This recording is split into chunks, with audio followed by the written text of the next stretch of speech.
Let's move on with a multiple choice question. Question: the task environment originates with which of the following stakeholders?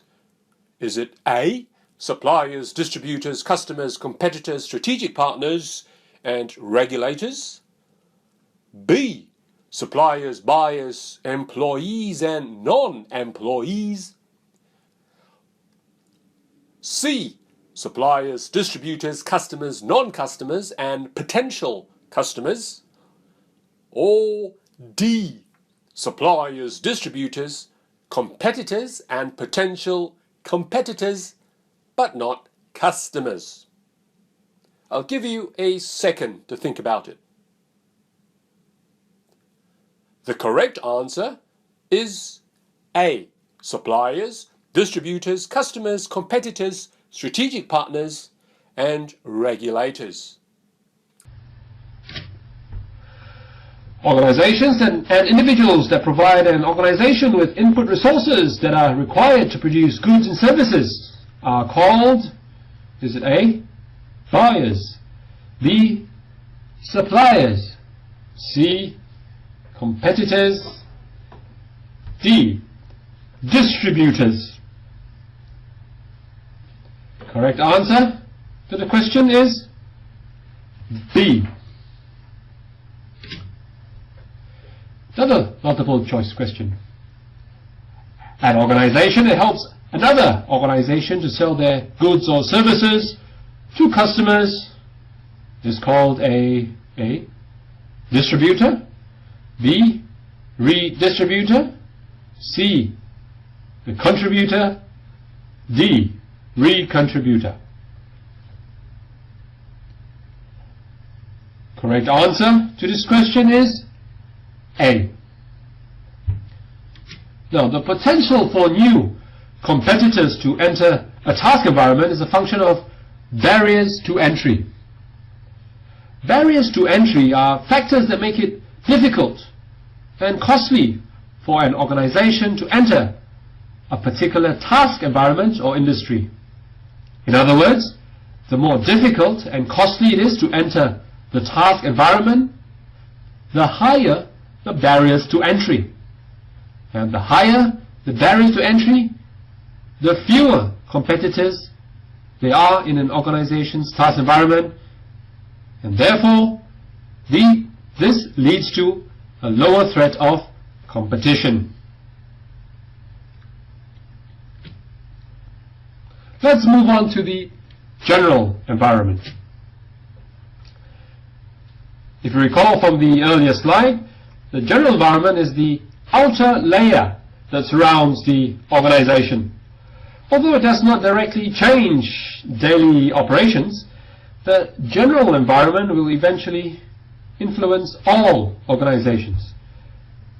The dimensions of the general environment include economic, technological, socio-cultural, demographic, political, and legal forces, as well as global forces. You should pay attention because there's a question on this in the assignment. Alright, let's start with the economic forces. It's part of the general environment. Well, as we know, the economic forces affects the general health and well-being of a country. Factors like interest rates, the rate of inflation, the unemployment rate, as well as the rate of economic growth. All of these are factors that have a direct impact on the economy. For example, during the global financial crisis, many businesses, airline companies, travel companies faced cash flow problems. People were not traveling, saving money. They were saving money. So airlines, travel companies had to cut costs. This involved cutting staff, shedding staff, and identifying new ways to use resources more efficiently. Now, for example, if you're a sales manager at Virgin Australia, I think it's very clear that it's very unlikely that you have the power to set interest rates. These are forces beyond your control. But what you can and must do as a manager is to learn how to react to changes in interest rates. So for example, if interest rates go up, is it likely that people will stop spending? Probably yes. So what should you do? You should probably lower the prices of your air tickets. Or you could cut the frequency of your flights.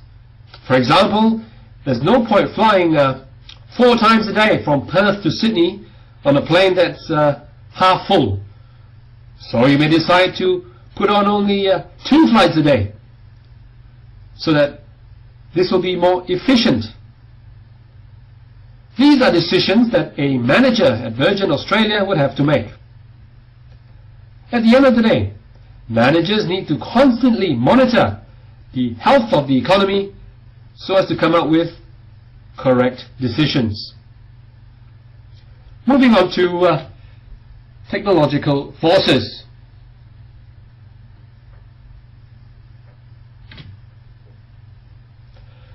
Technological forces are outcomes of changes in the technology that managers can use to design, produce or distribute goods and services. As we know, the pace of technological change has accelerated greatly in the past decade. If you were to ask a person in the street 10 years ago, you stop the bloke in the street, ask him, what's a tablet? The answer you'd most likely get is, it's medicine you take when you're sick. But you guys know that this is not correct. Yeah? Managers need to pay attention to what a tablet can do. This is because most purchases, especially online purchases these days, are done with tablets. So you could say that managers need to keep up with advancements in technology and use technology to market, distribute their goods and services. Some managers may decide to develop mobile apps. So for example, if you're a manager at Virgin Australia, you could develop a mobile app to attract new customers, so that customers, when they're using their iPad or Galaxy tablet, they can book tickets.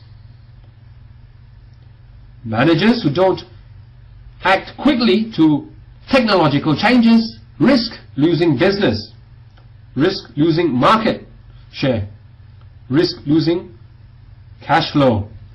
So managers must move quickly to respond to change if their organizations are to survive and prosper.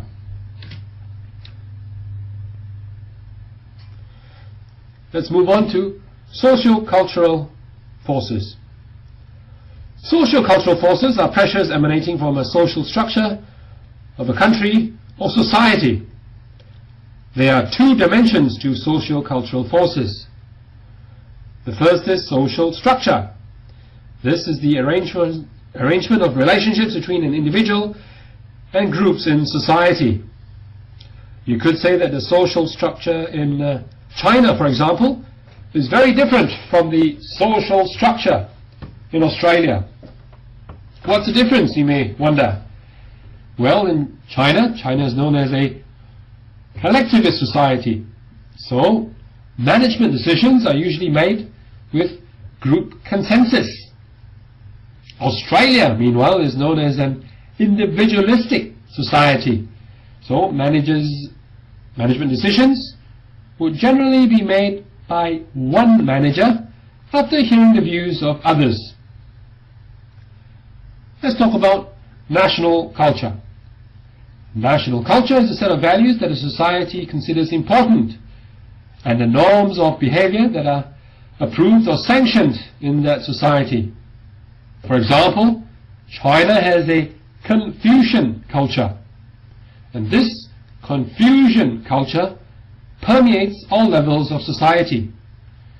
So for example, if you're an employee for Qantas working in Beijing in China, and you were given an instruction to complete a task, you are not completely happy with. It is the national culture in China to generally follow your boss's instructions, your manager's instructions, without hesitation. This is because, according to Confucius' principles, the junior person must always follow their superior's direction. The corporate culture in Australia is obviously very, very different. And if you try practicing such a top-down approach, management approach in Australia, you probably not go very far, and your employees will not be happy with you. Why? Because Australia has a different national culture. Demographic forces. Well, demographic forces are the outcomes or changes in or changing attitudes towards the characteristics of a population, such as age, gender, ethnic origin, race, sexual orientation, and social class.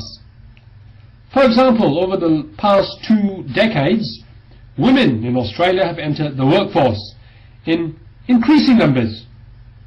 The workforce has also become more diverse, with people from all over the world coming to Australia to live and work. So managers need to adapt to these changes. Another interesting demographic trend, especially in Western countries, is that people are living longer. If you're a bloke, if you're a man in Australia, you can expect to live till you're 79. While if you're a woman in Australia, you can expect to live till you're 84 years old. Now, for you guys, that may seem like a long time away. Such changes in society will create opportunities for firms in the healthcare sector. Why do you think? Because there'll be a lot of old people, and demand for aged care services will increase. Again, if you're a manager, you need to pay attention to such demographic forces. Political and legal forces. Well, political and legal forces are outcomes of changes in laws and regulations. Changes in laws and regulations like occupational health and safety or consumer protection legislation, labor laws. Such laws impact managers and organizations. So, for example, if you're a manager in Australia, obviously you need to know and understand Australia's unfair dismissal laws, for example. Now, in case you don't know about these laws, these unfair dismissal laws are aimed at protecting the rights of employees against unscrupulous employers. And these laws have been criticized by some as being anti-business. Why? Well, because these laws restrict the ability of employers to fire poor performers. Again, if you're a manager, you need to be aware of such laws and be up to date with laws and regulations.